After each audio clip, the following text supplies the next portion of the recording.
Olá pessoal, dando continuidade ao nosso estudo sobre Pareto, diagrama de Pareto, vamos agora trabalhar a metodologia de construção.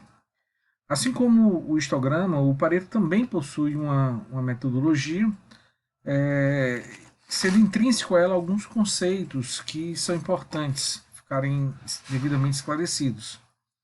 Mas, de um modo geral, o primeiro passo para a construção desse diagrama consiste no planejamento. Nós precisamos planejar o que, é que nós queremos determinar e como nós queremos visualizar esse estudo, essa análise está sendo feita.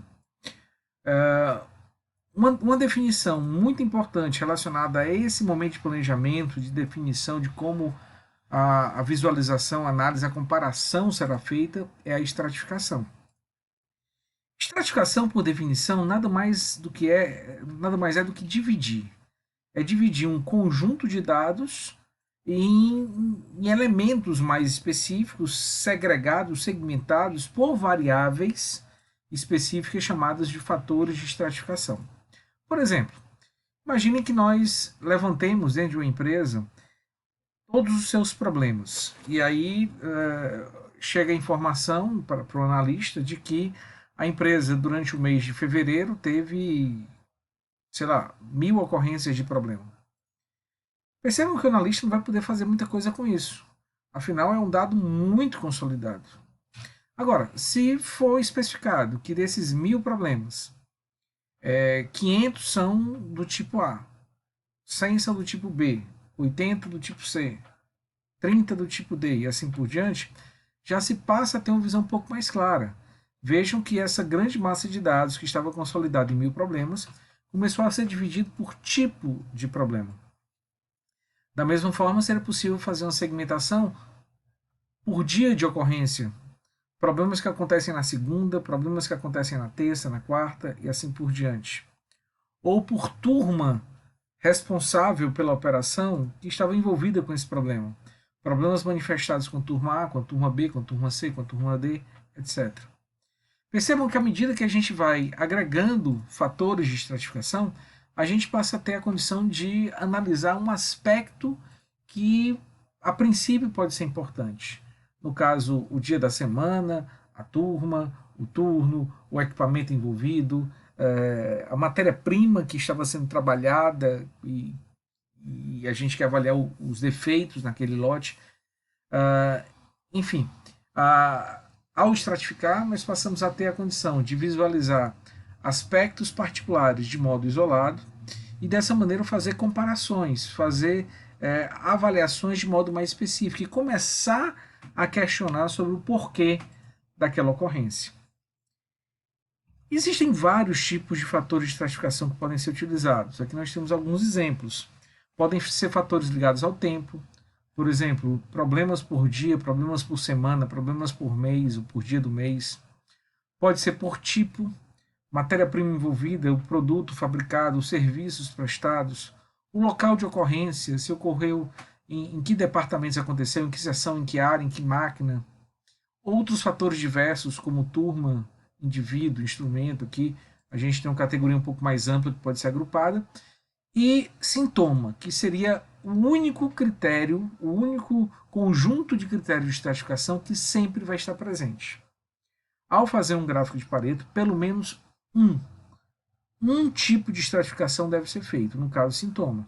Eu vou ter que pegar os dados e vou ter que separar por problema, por ocorrência, por reclamação, por defeito. Todos os demais são opcionais e devem ser definidos e utilizados em função da necessidade específica, em função da realidade da empresa em determinado momento. Percebam que quanto mais critérios de estratificação nós usarmos, teoricamente nós vamos ter mais informações. Nós vamos ter mais condição de identificar, analisar e proporcionar um ajuste, uma correção nos problemas analisados. Mas é muito mais trabalho, são mais gráficos, a coleta de dados é mais complexa, é mais difícil.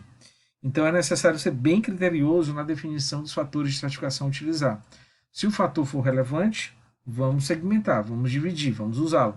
Se não for, vamos deixá-lo de lado, porque o custo operacional de incluir um fator de estratificação a mais pode ser muito alto.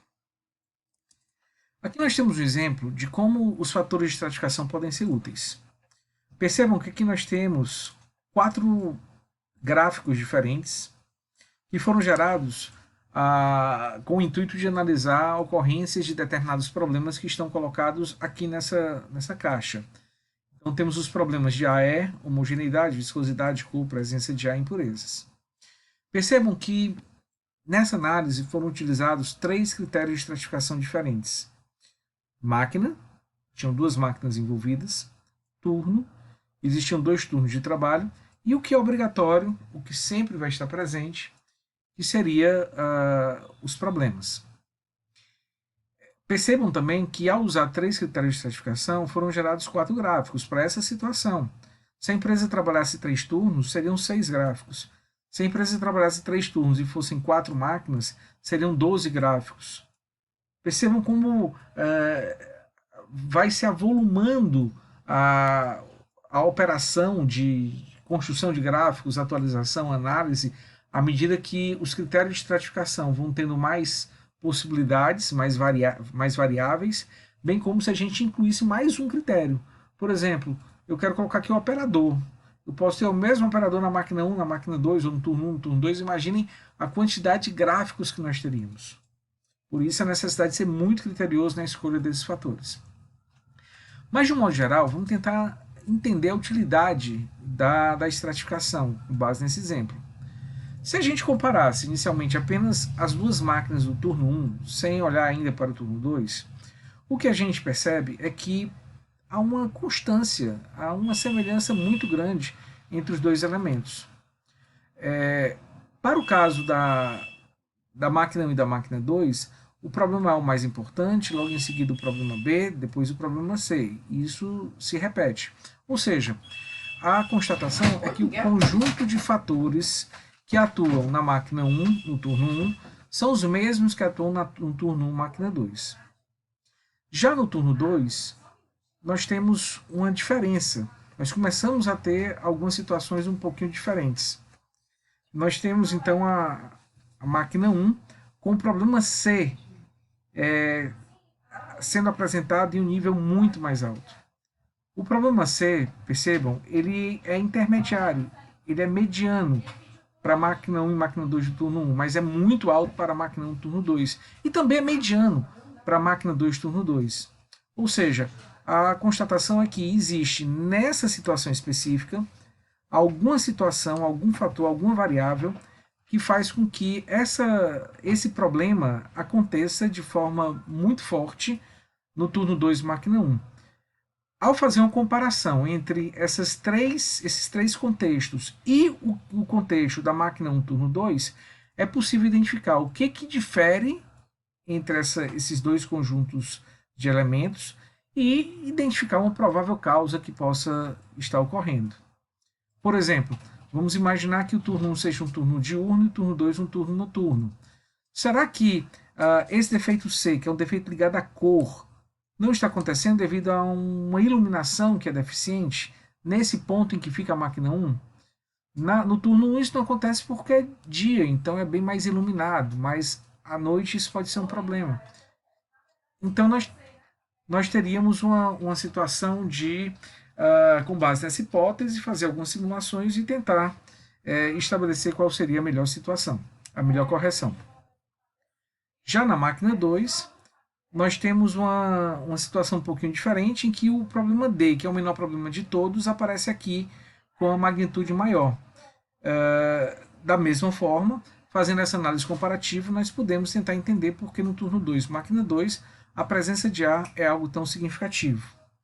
Já olhando aqui para o turno 2 como um todo, percebe-se que o problema A, que é o mais relevante no turno 1, no turno 2 não apresenta tanto impacto assim.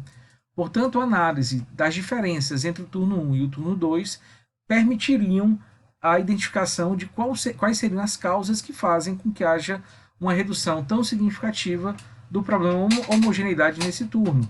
E dessa maneira termos uma condição de eliminação mais fácil desse problema.